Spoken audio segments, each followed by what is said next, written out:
Welcome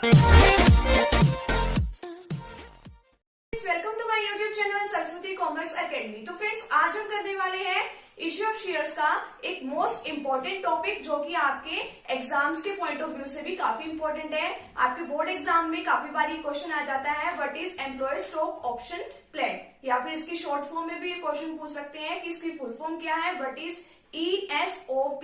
ठीक है, और आगे इसकी आपसे एक्सप्लेनेशन भी पूछ सकते हैं। तो आपके बोर्ड एग्जाम के पॉइंट ऑफ व्यू से भी क्वेश्चन काफी इंपॉर्टेंट है, और ये जो क्वेश्चन है वो काफी मार्क्स में आ भी जाता है, और काफी बार ये मोस्टली पेपर में ये मिलेगा ही मिलेगा आपको ये। ठीक है, तो आज हम इसी के बारे में डिस्कस करेंगे कि एम्प्लॉय स्टॉक ऑप्शन प्लान क्या होता है।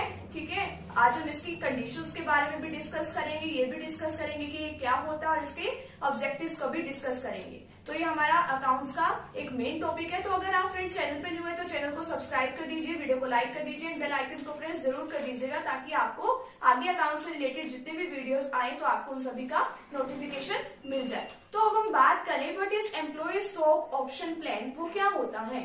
ठीक है, तो अब हम इसको डिटेल में डिस्कस करेंगे। अंडर सेक्शन 62 सब सेक्शन 1, ये जो ब्रैकेट में होता है ये सेक्शन 62 है, ये इसका क्या है, सब सेक्शन 1 है।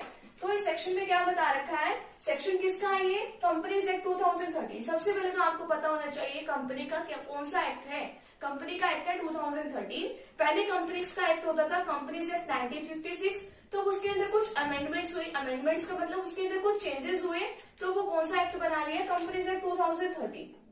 तो उसके अंदर एक सेक्शन डिफाइन है, तो सेक्शन 62 और सब सेक्शन 1 में आपको क्या बता रखा है, इसके अंदर आपको एक स्कीम के बारे में डिफाइन कर रखा है। वो स्कीम क्या है, वो स्कीम का नाम है एम्प्लॉय स्टॉक ऑप्शन। ठीक है, तो इसके अंदर आपकी एम्प्लॉय को क्या दिया जाता है, ऑप्शन दिया जाता है। ठीक है, किस चीज का ऑप्शन दिया जाता है, शेयर्स को खरीदने का ऑप्शन दिया जाता है, कि अगर आपको शेयर्स खरीदने हैं तो आप वो खरीद सकते हैं। बट ये ऑप्शन किसको दिया जाता है, ये option only and only employees को दिया जाता है, कि अगर किसी एम्प्लॉय को कोई हमारी कंपनी से रिलेटेड कोई शेयर्स वगैरह खरीदने हैं, अगर हम उसको थोड़ी टाइम पीरियड के बाद अगर हम इशू करते हैं, जिनके पास ऑलरेडी शेयर्स हैं भी है हमारी कंपनी के, तो वो शेयर जो है वो खरीद सकते हैं।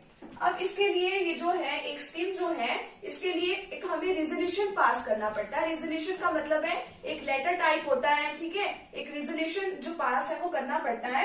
कहाँ भी पास करोगे आप उसको, रेजोल्यूशन को, एक जर्नल मीटिंग में। जर्नल मीटिंग आपकी कंपनीज के अंदर काफी टाइप्स की मीटिंग होती है। ठीक है, तो आपकी कंपनी के अंदर वैसे तो 4 टाइप्स की मीटिंग होती है, शेयर होल्डर्स की अलग होती है, डिबेंचर्स होल्डर्स की अलग होती है, क्रिएटर्स की अलग होती है, और एक जर्नल मीटिंग होती है। ठीक है, तो ये 4 टाइप की मीटिंग्स होती है। तो जर्नल मीटिंग में जितने भी हमारे होते हैं वो सब पार्टिसिपेट करते हैं। ठीक है, तो आपकी एक जर्नल मीटिंग के अंदर आपको क्या करना पड़ेगा, एक स्पेशल रेजोल्यूशन पास करना पड़ेगा। तो इस स्पेशल रेजोल्यूशन में आपको ये पास करके आपको क्या पास करना है, कि एम्प्लॉय स्टॉक ऑप्शन, कि एम्प्लॉय को अगर कोई भी शेयर्स वगैरह खरीद रहे हैं तो उनके लिए सबसे पहले ये ऑप्शन दिया जाता है।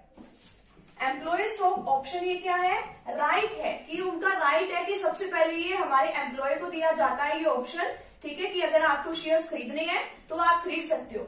एंड नॉट एन ऑब्लिगेशन, ये उनका कोई ड्यूटी नहीं बन जाती, कोई उनकी रिस्पॉन्सिबिलिटी नहीं बन जाती कि आप उसको खरीदो खरीदो खरीदो, ऐसा कुछ नहीं होता। ओनली उनको एक राइट दिया जाता है कि अगर आपको खरीदना है तो आप उसको खरीद सकते हो। और ये इशू ये नहीं है कि बाहर वाले लोगों को ये बाद में इशू किया जाता होगा। सबसे पहले ये कहाँ पे किसको इशू किया जाता है, होल टाइम डायरेक्टर जो है हमारी कंपनी के अंदर जो होते हैं उनको, जो ऑफिसर्स हैं हमारी कंपनी के, और एम्प्लॉय को ये ऑप्शन जो है सबसे पहले दिया जाता है। ठीक है, तो ये क्या है कि इनको राइट टू परचेज कर ले। ठीक है, तो इनको सबसे पहले इन्हीं पर्सन को ये राइट दिया जाता है, ऑफिसर्स को, डायरेक्टर्स को और एम्प्लॉयज को। ठीक है, और इसके अंदर क्या होता है, ये प्री डिटरमाइंड, इनका पहले से प्राइस इनका डिसाइड होता है कि कितनी वैल्यू पे ये क्या किए जाने हैं, ये जो है किस प्राइस पे इनको इशू किया जाएगा। Lower than the market price, but इनका जो प्राइस होता है वो मार्केट वैल्यू से क्या होता है, बहुत ही ज्यादा कम होता है। अगर हम मान लो किसी भी पर्सन को, दूसरे पर्सन को अगर हम कोई शेयर 100 रुपीज में इशू करना चाहते हैं,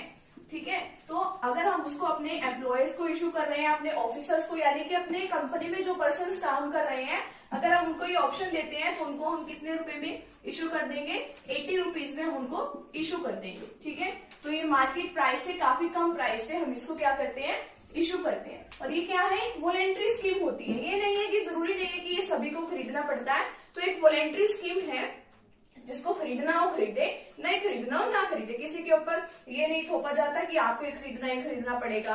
ठीक है, तो इसके अंदर यही सब बताया हुआ है। तो आपके जो एम्प्लॉयज होते हैं, आपके जो डायरेक्टर्स होते हैं, आपके जो वर्कर्स लगे होते हैं, उन्हीं को ही ये राइट दिया जाता है कि अगर इन बाय दी चांस अगर कंपनी जो है इन फ्यूचर कोई भी ऐसे शेयर्स वगैरह इशू कर रही है तो उनको ये ऑप्शन दिया जाता है सबसे पहले। तो अब आपको आगे इसकी कंडीशंस को भी पढ़ना होगा कि इसकी क्या क्या कंडीशंस होती है। तो इसके लिए सबसे पहले तो आपको क्या कंडीशन दी हुई है, स्पेशल रेजोल्यूशन आपको पास करना पड़ता है। जब भी आप इसको ये क्या करोगे, अगर आप इसको जनरल मीटिंग में सबसे पहले तो आपको ये स्पेशल रेजोल्यूशन पास करना पड़ेगा कि हम क्या बनाना चाह रहे हैं, एम्प्लॉय स्टॉक ऑप्शन की। अपने एम्प्लॉयज को ये ऑप्शन देना चाह रहे हैं कि हमें क्या करनी है, शेयर्स वगैरह उनको देनी है। तो स्पेशल रेजोल्यूशन आपको पास करना पड़ेगा। Same class of shares already issued, तो वैसे ही सेम क्लास के यानी कि जो उनके पास पहले से ही जो शेयर्स हैं वैसे ही शेयर्स जो है आपको उनको दोबारा से इशू करने पड़ेंगे अकॉर्डिंग टू सेबी रेगुलेशंस। आपको सेबी के अंडर रेगुलेशन में रह के ही सारा काम करना पड़ेगा कि इसका क्या क्या काम करना है, किस तरीके से इसको इशू किया जाना है, ठीक है। और लास्ट जो आपका पॉइंट है वो क्या है, number of shares, current market price वगैरह, और किस टाइप के डायरेक्टर्स को आप उसको इशू कर रहे हो, ये आपको सब कुछ उसके अंदर दिखाना पड़ेगा कि क्या है, कितने शेयर्स आप इशू कर रहे हो, मार्केट में प्राइस क्या है, आप कितने प्राइस से इसको इशू कर रहे हो, आपके डायरेक्टर्स कौन है, किस किस डायरेक्टर्स को ये देने वाले हो, आपको ये सब बातें जो है उसके अंदर मेंशन करनी पड़ेगी। तो ये तो थी जो आपकी 4 कंडीशन, आपकी 4 कंडीशन यहीं पे डिफाइन कर रखी है। और ये होता है कि हमारा एम्प्लॉय स्टॉक ऑप्शन प्लान, कि किस तरीके से हम उसको क्या देते हैं, अपने जो एम्प्लॉयज को एक ऑप्शन देते हैं कि आपको अगर शेयर्स वगैरह खरीदने हो तो आप उसको मार्केट वैल्यू से कम वैल्यू पे आप उसको खरीद सकते हैं। तो अब हम डिस्कस करते हैं कि इसके जो मेन ऑब्जेक्टिव्स हैं वो क्या क्या हैं, ठीक है। तो हम उसके ऑब्जेक्टिव जो है अब हम डिस्कस करेंगे। अब स्टार्ट करते हैं इसके एम्प्लॉय स्टॉक ऑप्शन प्लान के कौन कौन से ऑब्जेक्टिव्स होते हैं। तो इसका फर्स्ट ऑब्जेक्टिव है, it's main objective is to inspire the employ. Inspire का मतलब कि उनको मोटिवेट करना, the employees to have a higher participation in the company, कि वो ज्यादा से ज्यादा कंपनी के कामों में पार्टिसिपेट करें, ठीक है। अभी वो कंपनी के एम्प्लॉयज है तो आगे वो फ्यूचर के लिए और शेयर्स खरीद लेंगे तो उनका क्या हो जाएगा, कंपनी के कामों के लिए और भी ज्यादा पार्टिसिपेशन हो जाएगा, हायर पार्टिसिपेशन हो जाएगा, ठीक है। तो इनका फर्स्ट पॉइंट तो ये है। सेकंड पॉइंट इसके ऑब्जेक्टिव का ये है, it's another objective is to create long term wealth. Long term wealth का मतलब है कि हमारी अच्छी खासी रेपुटेशन हो जाए, अच्छे खासे पैसे भी आ जाए in the hands of the employees. तो यानी कि जो सारा का सारा काम है वो आखिर में किसके ऊपर आ जाए, एम्प्लॉयज के ऊपर आ जाए। तो एम्प्लॉयज जो है उसको अच्छे तरीके से और भी मैनेज करेंगे, क्योंकि उनको क्या लगेगा कि हमने तो पैसा इन्वेस्ट कर रखा है, हमें तो इसके रियल ओनर्स है, तो इस वजह से।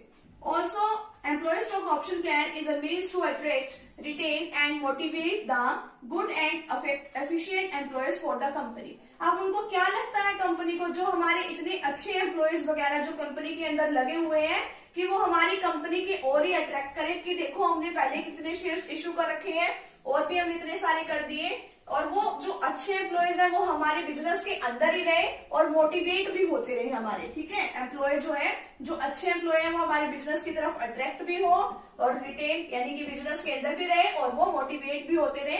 तो टाइम टू टाइम तो उनके लिए एम्प्लॉय स्टॉक ऑप्शन प्लान के लिए इशू कर दिया जाता है, उनको बहुत कम वैल्यू पे ये जो है इशू कराया जाता है। इनका ये जो शेयर्स वगैरह होते हैं इनको बहुत कम वैल्यू पे इशू कराए जाते हैं। तो इनका मेन जो कंपनी का मोटिव होता है वो यही होता है कि जो हमारे अच्छे एम्प्लॉयज हैं वो हमारे बिजनेस से बाहर ना जाए, वो हमारी कंपनी से बाहर ना जाए, वो यहीं पे रहे, अपना पैसा इन्वेस्ट करें। तो अगर वो अपना पैसा इन्वेस्ट करेंगे तो उनको क्या रहेगा कि हम इसी कंपनी के लिए रह के और भी बेटर जो है फ्यूचर में प्रॉफिट अर्न करने हैं। तो आज का जो हमारा एम्प्लॉय स्टॉक ऑप्शन प्लान था, आज का हमारा टॉपिक बस इतना सा ही था। उम्मीद है आप सभी को टॉपिक अच्छे से समझ में आ गया होगा। तो फ्रेंड्स, अगर आप चैनल पर न्यू है तो चैनल को सब्सक्राइब कर दीजिए, वीडियो को लाइक कर दीजिए, बेल आइकन को प्रेस जरूर कर दीजिएगा। मिलते हैं नेक्स्ट टॉपिक के साथ एंड नेक्स्ट वीडियो के साथ। Thank you very much.